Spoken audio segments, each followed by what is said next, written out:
सो hey guys welcome back. तो अब तक हमने फ्लो कंट्रोल में पहली कैटेगरी देख ली, सिलेक्शन स्टेटमेंट की कैटेगरी देख ली। सिलेक्शन स्टेटमेंट की कैटेगरी में हमने दो टाइप के स्टेटमेंट देखे, एक इफ एल्स स्टेटमेंट देखा, दूसरा हमने स्विच स्टेटमेंट देखा। अब दूसरी कैटेगरी हमारे पास है इटरेटिव स्टेटमेंट है। इटरेटिव स्टेटमेंट में हम पहला अपना व्हाइल लूप स्टेटमेंट देखेंगे। तो उसके लिए एक अलग से हम अपना क्लास बना लेंगे। मैं ऑलरेडी बना के रखा हूँ, क्लास बना के रखा हूँ ताकि टाइम वेस्ट ना हो, है ना। तो यहाँ पे इटरेटिव स्टेटमेंट पे हम पहला व्हाइल लूप देखेंगे। तो व्हाइल लूप हमने देखा कि इटरेटिव स्टेटमेंट में व्हाइल लूप है, फॉर लूप है, डू व्हाइल लूप है। तो हम यहाँ पे कंफ्यूज हो जाते हैं कि हम कब और कहाँ और क्या यूज करें, राइट। जब हमें अब इसके इसकी इसकी कंफ्यूजन बहुत से 100% में से 90% लोगों को ये कंफ्यूजन रहती है कि हम व्हाइल लूप कब यूज करें, फॉर लूप कब यूज करें, राइट। तो जब हमें when number of iteration is known, जब नंबर ऑफ इटरेशन नोन हो, then go with for loop statement. जब नंबर ऑफ स्टेटमेंट हमें पता हो कितनी बार हमें किसी भी स्टेटमेंट को एग्जीक्यूट करना है, इटरेट करना है, तब हम फॉर लूप की हेल्प से उसे एग्जीक्यूट करेंगे।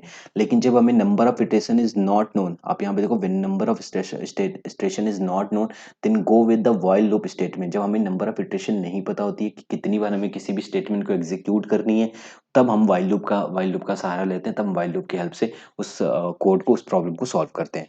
ठीक है, अब यहाँ पे हम व्हाइल लूप समझेंगे। पहला हम अपना व्हाइल लूप देखेंगे, फिर उसके बाद for loop and for do while loop, then for each loop हम देखेंगे। ओके, सो पहला व्हाइल लूप देखेंगे। व्हाइल लूप का सिंपल सा सिंटैक्स हम यहाँ पे देख लेते हैं। सिंटैक्स क्या है, पहले हम इनिशियलाइजेशन करते हैं, फिर उसके बाद व्हाइल एंड देन आर्गुमेंट देते हैं एंड देन ब्रेसेस लगा के हम व्हाइल लूप की बॉडी यूज करते हैं।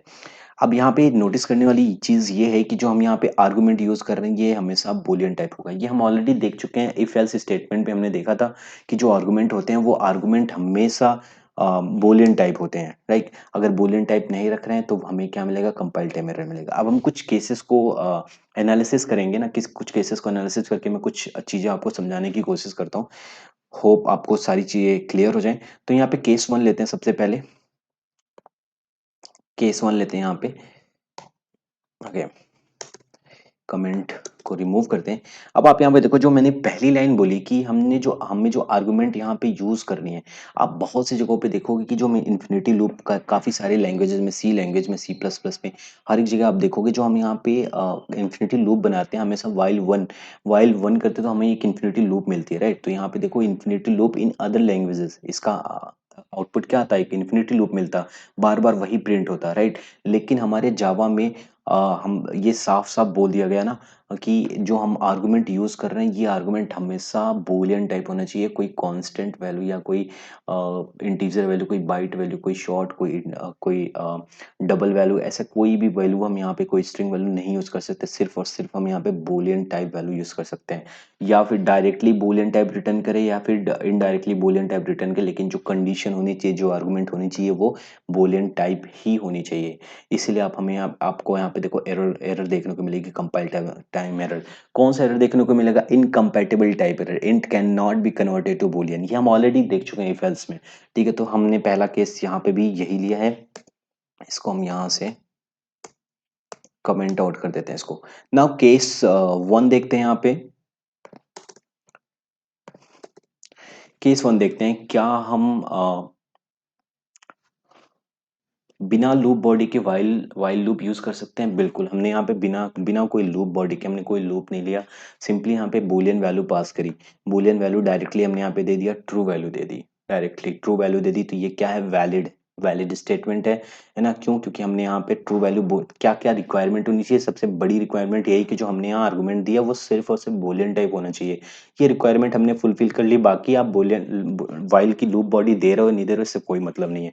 यानी जो लूप बॉडी है वो ऑप्शनल है, ये ऑप्शनल है, ठीक है। तो ये कोड क्या है, केस वन टोटली क्या है, वैलिड है। इसको हम अनकमेंट कर लेते हैं, सॉरी कमेंट कर लेते हैं। ओके, नाउ केस टू देखते हैं।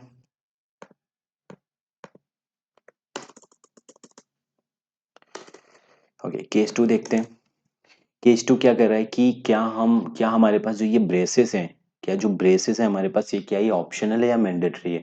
हमने ऑलरेडी देख रखा है। हमें पहले ही स्विच स्टेटमेंट में भी या इफ एल्स स्टेटमेंट में भी आपको ये बता दिया हूँ कि जो ब्रेसेस होते हैं जावा में, कर्ली ब्रेसेस अगर कहीं पे भी अलाउ अलाउ हैं, अप्लाई हैं, तो वो ऑप्शनल होते हैं एक्सेप्ट स्विच स्टेटमेंट। सिर्फ ऐसा स्विच स्टेटमेंट इकलौता ऐसा स्टेटमेंट है जहां ब्रेसेस मैंडेटरी कंपलसरी हैं। बाकी कहीं पे भी ब्रेसेस क्या होंगे, मैंडेटरी नहीं होंगे, कंपलसरी नहीं होंगे, ठीक है। लेकिन कुछ कंडीशन के साथ, जैसे यहाँ पे ब्रेसेस, अगर हमने यहाँ पे ब्रेसेस नहीं यूज़ किए हैं तो हम सिर्फ और सिर्फ एक ही स्टेटमेंट यूज़ कर सकते हैं, वो भी वैलिड स्टेटमेंट यूज़ कर सकते हैं। जैसे हमने यहाँ पे एक स्टेटमेंट यूज़ किया तो ये क्या है, वैलिड है ना। दूसरी कंडीशन क्या होती है कि हम कोई डिक्लेरेटिव स्टेटमेंट हम बिना ब्रेसेस के यूज़ नहीं कर सकते। जैसे हमारे पास ये है, जैसे हमारे पास ये है, इस स्टेटमेंट की जगह पे अगर हम कोई डिक्लेरेटिव स्टेटमेंट यूज़ करें, डिक्लेरेटिव स्टेटमेंट इन सेंस क्या है, अगर हमने यहाँ पे सिंपली यूज़ किया int X is equals to कोई वैल्यू, कोई वेरिएबल डिक्लेयर की, तो वो क्या हो जाएगा, हमारे पास एरर आएगी, कंपाइल टाइम एरर आएगी। क्या क्या एरर आएगी कि declaration is not not allowed here. आप यहाँ देखो, declaration is not allowed here, right. So हम जो वैल्यू जो स्टेटमेंट यूज करेंगे हम बिना ब्रेसेस के, वो स्टेटमेंट क्या होना चाहिए, नॉन डिक्लेरेटिव स्टेटमेंट होना चाहिए। So it is non declarative statement and it must be non declarative statement actually, right. So ये भी क्या है, केस टू क्या है, हमारे पास वैलिड स्टेटमेंट है और हमने ये देख लिया है, इफ एल्स में भी देख लिया ये सारी स्टेटमेंट। अगला, क्या हम एम्प्टी लूप यूज कर सकते हैं क्या। एम्प्टी लूप क्या होता है, सिंपली हमने यहाँ पे वाइल वाइल कीवर्ड यूज किया एंड देन यहाँ पे ट्रू वैल्यू आर्गुमेंट पास कर दिया, ट्रू आर्गुमेंट पास किया, क्या ये, एंड फिर सेमी कॉलन लगा दिया। क्या ये वैलिड स्टेटमेंट है, बिल्कुल ये वैलिड स्टेटमेंट है। हम जावा में एम्प्टी वाइल लूप यूज कर सकते हैं, राइट। जैसे हमने यहाँ पे इफ एल्स स्टेटमेंट में भी हमने ये देखा था, राइट। ये सारे केसेस मैंने इफ एल्स स्टेटमेंट में लिए थे, इसलिए मैंने डायरेक्टली यहाँ पे ये सारे केसेस ले लिए हैं, है ना। फिर से ऐसे मैं लिख नहीं रहा ताकि टाइम बचे थोड़ा सा, आगे और भी केसेस हम यहाँ पे डिस्कस कर सकें, राइट। सो आगे हमारे पास एक केस है, केस नंबर 4। अनकमेंट करते हैं इसे एंड देखते हैं valid and invalid statement. Okay, case number 4 में हमने देखा कि यहाँ पे क्या, वाइल ट्रू, इतना तो हमने पहले भी देखा था, क्या है, वैलिड है। लेकिन जैसे ही हमने ये वाइल लूप के बाहर एक कोई स्टेटमेंट लिखा, वैसे ही पूरा पूरा कोड क्या हो गया, इनवैलिड हो गया। अब ये कैसे हुआ, इसे समझते हैं। जैसे हमने वाइल लूप लिया, वाइल लूप में हमने डायरेक्टली एक वैल्यू पास कर दी, कौन सी वैल्यू, बूलियन वैल्यू पास कर दी, जो कि क्या है, ट्रू है। जब तो कंपाइलर ये अंडरस्टूड कर लेगा कि ऑलवेज ट्रू रहेगा, क्योंकि हमने डायरेक्टली वैल्यू पास कर दी, कोई वेरिएबल तो पास किया नहीं कि वो बाद में चेंज हो सकता है, हमने डायरेक्टली वैल्यू पास कर दी। तो ये कंपाइलर अंडरस्टूड कर लेगा कि ये वाली वाइल लूप वाली जो कोड है, ये बार बार एग्जीक्यूट होगी, बार बार एग्जीक्यूट होगी, वाइल लूप के बाहर कंट्रोल जाएगा ही नहीं। तो जो वाइल लूप के बाहर कंट्रोल नहीं जाएगा, और जहां कंट्रोल नहीं जाता उस जगह को हम क्या कह देते हैं, कंट्रोल अनरीचेबल स्टेटमेंट, उसको क्या कहते हैं, जिस स्टेटमेंट में कंट्रोल नहीं जाता उसे क्या कह देते हैं, अनरीचेबल स्टेटमेंट। तो आप यहाँ पे देखो, यहाँ पे हमारा कंट्रोल नहीं आ रहा, क्यों नहीं आ रहा, क्योंकि ये बार बार ट्रू हो रहा है। कंपाइलर अंडरस्टूड हो गया यहाँ पे इसके लिए कि ये बार बार ट्रू ही रहेगा। तो यहाँ पे हमें अनरीचेबल स्टेटमेंट देखने को मिलेगी, कहाँ, वाइल लूप के बाहर। तो ये वाली जो स्टेटमेंट है हमारे पास, ये वाली स्टेटमेंट अनरीचेबल स्टेटमेंट हो जाएगी, और हमें यहाँ कंपाइल टाइम एरर मिलेगा। क्या कंपाइल टाइम एरर मिलेगा, unreachable statement, unreachable statement. So hope आपको ये भी समझ में आया। अगला हम केस लेते हैं, केस नंबर 5 लेते हैं यहाँ पे। सपोज इसे हम कमेंट कर देते हैं पहले। ओके, केस नंबर 5 लेते हैं, हमने यहाँ ट्रू की जगह सिंपली फॉल्स ले लिया। अब जब ये फॉल्स ले लिया तो कंपाइलर ये अंडरस्टूड कर लेगा कि भाई ये कभी ट्रू होगा ही नहीं, और जब ये कभी ट्रू होगा ही नहीं तो वाइल लूप कभी चलेगा ही नहीं, जब वाइल लूप कभी चलेगा ही नहीं तो वाइल लूप क्या हो जाएगा, अनरीचेबल स्टेटमेंट हो जाएगा। जैसे हम ऊपर देख रहे थे कि वाइल लूप हमेशा चल रहा था, बाहर की कोड क्या हो रहे थे, अनरीचेबल स्टेटमेंट हो रहे थे। सिमिलरली यहाँ पे देख रहे हैं कि वाइल लूप हमेशा फॉल्स ही रहेगा, और जब तक फॉल्स रहेगा तब तक वाइल लूप चलेगा ही नहीं, वाइल लूप के अंदर आएगा ही नहीं, आएंगे ही नहीं हम। तो वाइल लूप पूरी तरीके से क्या हो जाएगा, अनरीचेबल स्टेटमेंट हो जाएगा। इसीलिए यहाँ पे हमें देखने को मिल रहा था अनरीचेबल स्टेटमेंट। आप देखो कंपाइल टाइम एरर देखने को मिल रही है, अनरीचेबल स्टेटमेंट। जब भी एग्जीक्यूट होगा बाहर ही एग्जीक्यूट होगा, ये वाली स्टेटमेंट क्या होगी, कभी एग्जीक्यूट ही नहीं होगी इतनी स्टेटमेंट। क्यों, क्योंकि यहाँ पे ऑलरेडी हमने फॉल्स वैल्यू पास कर दी, फॉल्स वैल्यू पास कर दी, वेरिएबल नहीं। अगर वेरिएबल होता तो कंपाइलर ये समझ लेता है हाँ इन फ्यूचर कभी भी हो सकता है ये ट्रू और फॉल्स हो जाए, इन फ्यूचर कभी ट्रू और फॉल्स हो जाए, वी डोंट नो। तो वो वैलिड रहता, लेकिन यहाँ पे कंपाइलर अंडरस्टूड कर लेगा कि हम तुमने जो वैल्यू पास करी है तो वैल्यू पास करी है, सिंपली फॉल्स पास करी है, वो कभी भी ट्रू होगा ही नहीं, ये वाली वैल्यू कभी रन ही नहीं होगी। तो ये क्या हो जाएगी, अनरीचेबल स्टेटमेंट हो जाएगी। सो इसको भी कमेंट आउट कर देते हैं, और अगला स्टेटमेंट, अगला केस देखते हैं जो कि काफी इंपॉर्टेंट केस है। अब एक केस और बनाते हैं, लाइक केस 6। केस 6 में सिंपली हम एक वैल्यू डिक्लेयर करते हैं, int int a is equals to 10 and b is equals to 20. Okay, now while loop लेते हैं. while लूप में a is less than b रखते हैं, एक ब्लॉक क्रिएट करते हैं while लूप के लिए, एंड जिसमें हम वैल्यू रख लेते हैं I am in for loop, and इसके बाहर रखते हैं I am out of for loop, out of for loop, right. Okay, so क्या ये वैलिड है? अब आपको लग रहा होगा कि ये a इज इक्वल टू 10 ए लिया हमने, 10 is less then 10 is less than 20, बिल्कुल कंडीशन ऑलवेज ट्रू हो जाएगी. तो कंडीशन ऑलवेज ट्रू रहेगी तो मतलब ये वाली लूप तो हमें, ये वाली स्टेटमेंट तो हमें अनरीचेबल स्टेटमेंट मिलनी चाहिए थी, लेकिन नहीं मिल रही है अनरीचेबल स्टेटमेंट. क्यों? क्योंकि हमने यहाँ पे वैल्यू वेरिएबल पास किए, वैल्यू नहीं पास किए. हमने वहां पे बूलियन वैल्यू, हमने यहाँ पे boolean value false and true एक बूलियन वैल्यू पास कर दी थी, जिससे कंपाइलर अंडरस्टूड हो गया था कि कभी चेंज ही नहीं हुआ. लेकिन हमने यहाँ पे बूलियन वेरिएबल पास किया है यहाँ पे.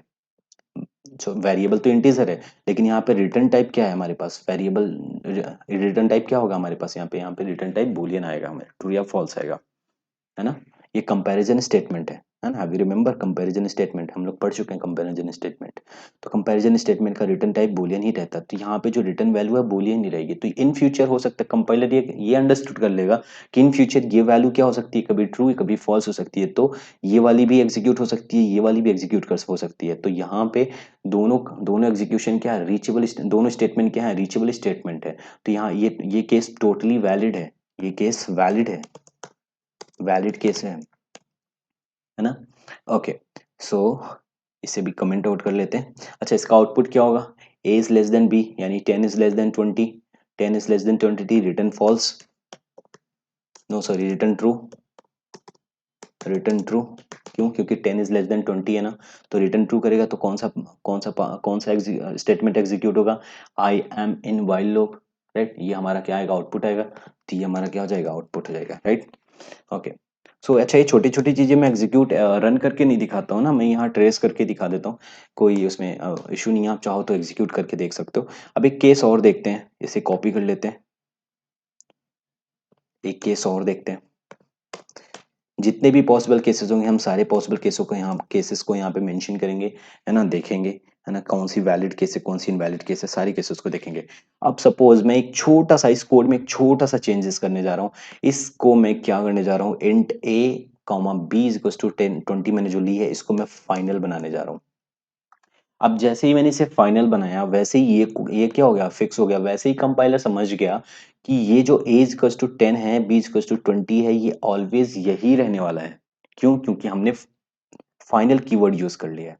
अच्छा, फाइनल कीवर्ड यूज कर लिया तो मतलब ये वाली कंडीशन हमेशा ट्रू रहने वाली है, ये वाली कंडीशन हमेशा हमेशा ट्रू रहने वाली है. तो ये वाली जो स्टेटमेंट होगी वो अनरीचेबल स्टेटमेंट बन जाएगी.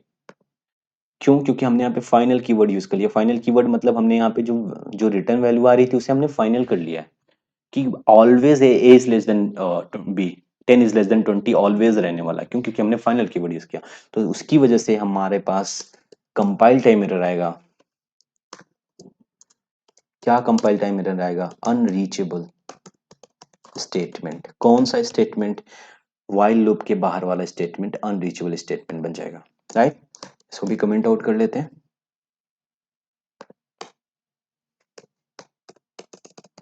नेक्स्ट केस देखते हैं. यहाँ पे हम सेम कोड को हम एक बार फिर से कॉपी कर लेते हैं, कॉपी एंड पेस्ट, और यहाँ पे हम फाइनल ही रखते हैं, और यहाँ पे एक छोटी सी चेंज कर देते हैं, ए इज ग्रेटर देन बी कर देते हैं.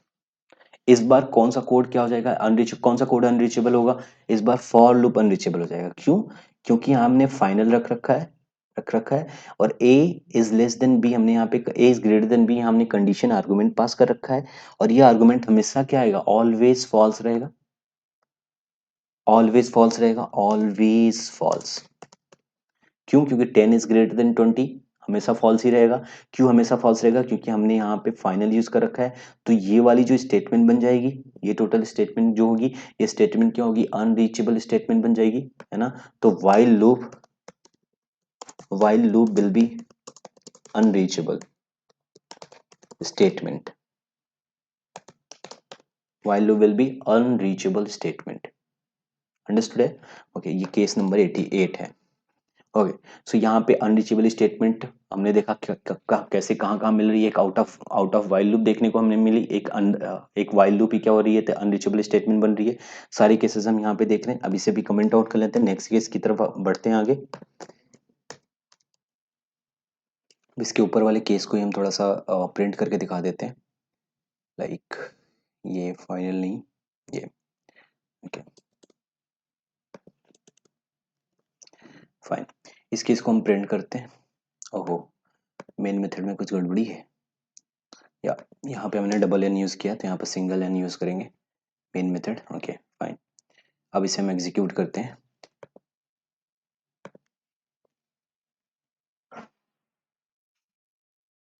ओके, आप यहाँ पे देखो, आई am in while loop infinite time, while loop ऐसे प्रिंट होता रहेगा, इनफाइनाइट टाइम प्रिंट होता रहेगा। ठीक है, तो यहाँ पे एक इन्फिनिटी लूप बन रही है ना, तो इसका इसका आउटपुट क्या होगा, ये आउटपुट होगा इसका infinite time, infinite infinite time.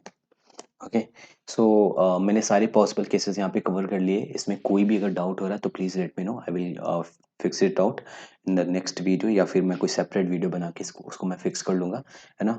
सो अब नेक्स्ट लेक्चर में हम देखेंगे नेक्स्ट लूप, जो कि है हमारा for loop, do while loop देखते हैं, उसके बाद फिर फॉर लूप देखते हैं, देन फॉर ईच लूप देखते हैं। सो तो हमारा दूसरी कैटेगरी भी फिनिश हो जाएगी, इटरेटिव स्टेटमेंट कैटेगरी भी फिनिश हो जाएगी। फिर अपना नेक्स्ट कैटेगरी हम स्टार्ट करेंगे ट्रांसफर स्टेटमेंट, राइट। होप आपको वाइल लूप अच्छे से समझ में आया हो।